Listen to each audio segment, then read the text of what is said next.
সূরাতুল মুলক যে ব্যক্তি সূর্য ডোবার পর থেকে নিয়ে ঘুমানোর আগ পর্যন্ত বা রাতের বেলা পাঠ করবে, রাসূল সাল্লাল্লাহু আলাইহি ওয়াসাল্লাম বলেছেন কিয়ামতের দিনে তো সুপারিশ করবেই, এছাড়াও এই সূরা তাকে কবরের আযাব থেকে রক্ষা করবে ইনশাআল্লাহ। এটা বিশাল ব্যাপার, এটা একটা বিশাল অ্যামেজিং ব্যাপার। তিনি আরো বলেছেন সূরা ইখলাস সম্পর্কে যে 3 বার যদি সূরা ইখলাস কেউ পাঠ করে সে ব্যক্তি 1 খতম কোরআনের নেকি পাবে ইনশাআল্লাহ। তিনি বলেছেন সূরাতুল ইখলাস হলো কোরআনের 1/3, 3 ভাগের 1 ভাগ। একজন সাহাবী ছিলেন যিনি প্রত্যেক সালাতেই প্রত্যেক রাকাতেই সূরা ইখলাস পাঠ করতেন, মানে তার অভ্যাস ছিল এমন, তিনি যাই তেলাওয়াত করতেন তার শেষে গিয়ে সূরা ইখলাস পাঠ করতেন। তো মুসল্লিরা একদিন কমপ্লেইন করলো রাসূল সাল্লাল্লাহু আলাইহি ওয়াসাল্লামের কাছে যে অমুক ইমাম এই কাজটা করে। তিনি তাকে ডাকলেন এবং জিজ্ঞাসা করলেন যে তুমি এই কাজটা কেন করো? তিনি বললেন ইয়া রাসূলুল্লাহ সাল্লাল্লাহু আলাইহি ওয়াসাল্লাম, আমি এই সূরাটাকে ভালোবাসি, আমি সূরা ইখলাসকে ভালোবাসি। তিনি বললেন এই ভালোবাসাই তোমাকে জান্নাতে প্রবেশ করাবে। আপনারা আবু হুরায়রা রাদিয়াল্লাহু আনহু ঘটনা জানেন, তাকে রাসূল সাল্লাল্লাহু আলাইহি ওয়াসাল্লাম গনিমতের মাল পাহারা দিতে বলেছিলেন। তো চোর আসছিল তার কাছে পরপর 3 রাত, তিনি 2 রাত ছেড়ে দিয়েছিলেন, শেষ রাতে ছাড়েননি, ধরেছিলেন। তো সেই চোর তাকে বলেছিল যে আমাকে যদি তুমি ছেড়ে দাও আজকের মতো, তাহলে আমি তোমাকে এমন একটা আমল শিখিয়ে দিব যেটা তোমাকে সারা রাত শয়তান এবং জিন এবং যাবতীয় অকল্যাণ থেকে হেফাজত করবে। আবু হুরায়রা রাদিয়াল্লাহু আনহু বললেন আমাকে শেখাও, সেটা কি আমল? তিনি বললেন যে যদি তুমি ঘুমানোর আগে আয়াতুল কুরসি তেলাওয়াত করো তাহলে সারা রাত যাবতীয় অকল্যাণ থেকে তুমি হেফাজতে থাকবে। তো তিনি তার কাছ থেকে এই জ্ঞানটা নিয়ে তাকে ছেড়ে দিলেন। পরের দিন সকালে রাসূল সাল্লাল্লাহু আলাইহি ওয়াসাল্লাম বললেন যে তোমার গত রাতের চোরের কি খবর? কারণ আল্লাহ পাক তো তাকে আগেই জানিয়ে দিয়েছেন ওহীর মাধ্যমে। তো তিনি বলে ইয়া রাসূলুল্লাহ এরকম ঘটনা ঘটছিল, আমি তো ছেড়ে দিছি, সে তো আমাকে একটা আমল শিখাই দিয়েছে। তখন তিনি বললেন যে তোমাকে আমলটা শিখিয়ে দিয়েছে সে ছিল ইবলিস, কিন্তু সে বরাবরই মিথ্যা বলে, এই কথাটা সে সত্য বলেছে। তার মানে ইবলিসের কাছ থেকেও খায়ের নেওয়া যায় যদি সেটা রাসূল সাল্লাল্লাহু আলাইহি ওয়াসাল্লাম এবং আল্লাহর বিধানের অনুকূলে হয়। ঠিক আছে, আর আমরা এখন সত্য বা ভালোটা নিতে চাই না। সত্য বা ভালো যার মাঝেই আছে নিতে হবে, ভালোটুকু নিতে হবে, আর খারাপ তো সবার মাঝেই আছে, সেটাকে ছাড়লে ভালো হয়। এভাবে আমরা হয়তো ঐক্যবদ্ধ হতে পারবো, অন্য কোনো পথ আমার কাছে জানা নাই। যাই হোক, এরপরে আরো আছে যে একবার রাসূল সাল্লাল্লাহু আলাইহি ওয়াসাল্লাম এক সাহাবীকে বলেছেন সূরাতুল বাকারা, আমি আবার বলছি সূরাতুল বাকারা এটা হচ্ছে মানুষের জীবনে বরকতের কারণ। মানুষের জীবনে যে বরকতটা হয় এটার কারণ হচ্ছে সূরা বাকারা।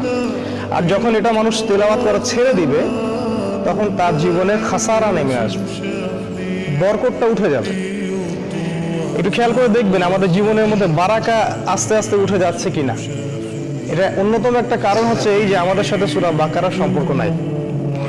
তিনি বলেছেন সূরা বাকারার শেষ 2 আয়াত অথবা কোনো বর্ণনায় শেষ 3 আয়াত যে ব্যক্তি রাতের বেলা পাঠ করবে, আমি আবার বলছি রাত মানে সূর্য ডোবার পর থেকে, রাতের বেলা পাঠ করবে, সারা রাত নফল সালাতের নেকি সে পেয়ে যাবে ইনশাআল্লাহ। এটা আলী রাদিয়াল্লাহু আনহু একবার বলছিলেন যে কোনো জ্ঞানী ব্যক্তি যার বিবেক আছে তার পক্ষে সম্ভবই না যে রাতের বেলা সে সূরা বাকারার শেষ 2 আয়াত পাঠ করবে না, কারণ মাত্র 2টা আয়াত পাঠ করলে আপনি সারা রাত নফল ইবাদতের নেকি পাচ্ছেন। শুধু তাই নয়, যাবতীয় দৃশ্য অদৃশ্যের অকল্যাণ থেকেও এটা আপনাকে হেফাজত করবে ইনশাআল্লাহ। আরেকবার তিনি বলেছেন সাল্লাল্লাহু আলাইহি ওয়াসাল্লাম যে ব্যক্তি ফরজ সালাতের পরে, আমরা তো ফরজ নামাজের পরে ইমাম সাহেবের অপেক্ষায় বসে থাকি, তিনি বলেছেন যে ব্যক্তি ফরজ সালাতের পর বিসমিল্লাহির রহমানির রহিম পড়ে আয়াতুল কুরসি তেলাওয়াত করবেন, আল্লাহু লা ইলাহা ইল্লা হুয়াল হাইয়ুল কাইয়্যুম, এখান থেকে সূরা বাকারা 255 নম্বর আয়াতটা আয়াতুল কুরসি, তাই না? এইটা যদি পড়ে কেউ, রাসূল সাল্লাল্লাহু আলাইহি ওয়াসাল্লাম বলেছেন মৃত্যু ছাড়া তার জান্নাতে প্রবেশ করার কোনো বাধা নাই, সেই ব্যক্তি মারা গেলে জান্নাতে চলে যাবে ইনশাআল্লাহ। এই যে ফজিলতপূর্ণ ব্যাপারগুলো আছে সবগুলো কোরআনের সাথে সম্পর্কিত, এগুলো বললেই একটা লেকচার শেষ হয়ে যাবে। তো আমাদের সূরার দিকে আসি, এরকম প্রতিটা সূরার ক্ষেত্রেই আছে কম বেশি। সূরাতুল ফালাক আর নাসকে বলা হয় মুআউযিজাতাইন, শব্দটা একটু কঠিন, মুআউযিজাতাইন। মানে আশ্রয় প্রার্থনার দুইটা সূরা, আশ্রয় প্রার্থনার দুইটা সূরা। আজকে সূরাটাকে আপনাদেরকে অন্যভাবে শেখাবো ইনশাআল্লাহ। আমি বলেছি এটা 113 এবং 114 নম্বর সূরা। এই সূরাটা মাক্কি, মাক্কি সূরা বোঝেন? যে সূরাগুলো মক্কায় নাজিল হয়েছে হিজরতের আগে, আর যেগুলো মদিনায় নাজিল হয়েছে সেগুলো হলো মাদানী সূরা। মাক্কি সূরাতে কিছু জিনিস কমন থাকে। কমনগুলো হচ্ছে এখানে তাওহীদ, রিসালাত, পরকাল, মৃত্যু, কবর, পুনরুত্থান, এই বিষয়গুলোর আলোচনা বেশি আসছে মাক্কি সূরায়। কারণ শুরুর দিকে তো সবাই অমুসলিম, তাদেরকে আগে না আল্লাহর দিকে নিয়ে আসতে হবে, তারপরে না বিধান প্রয়োগ করবেন, তাই না? বোমা মেরে কি আর ইসলাম কায়েম হয়? আগে মানুষের ভিতরটা তো সংশোধন করতে হবে। এই হলো পদ্ধতি। রাসূল সাল্লাল্লাহু আলাইহি ওয়াসাল্লাম মক্কায় ছিলেন 13 বছর। 13 বছর। এই 13 বছরে যতগুলো সূরা নাজিল হয়েছে সবগুলোকে বলা হয় মাক্কি সূরা। আর হিজরত করার পরে যে সূরাগুলো সেগুলো হলো মাদানী সূরা। মাক্কি সূরার সংখ্যা কত কেউ কি বলতে পারবেন? 86টা, মাশাআল্লাহ। আর মাদানী সূরার সংখ্যা 28টা, মাশাআল্লাহ। এই হলো 114 সূরা। তো এই সূরাতুল ফালাক আর নাস, যেটা আজকে আমাদের আলোচনার টপিক, এটার একটা শানে নজুল আছে। শানে নজুল মানে হচ্ছে নাজিল হওয়ার প্রেক্ষাপট, নাজিল হওয়ার প্রেক্ষাপট। প্রত্যেকটা মনে রাখবেন, প্রত্যেকটা সূরা, প্রত্যেকটা আয়াত এর নাজিল হওয়ার পিছনে কোনো না কোনো ঘটনা আছে।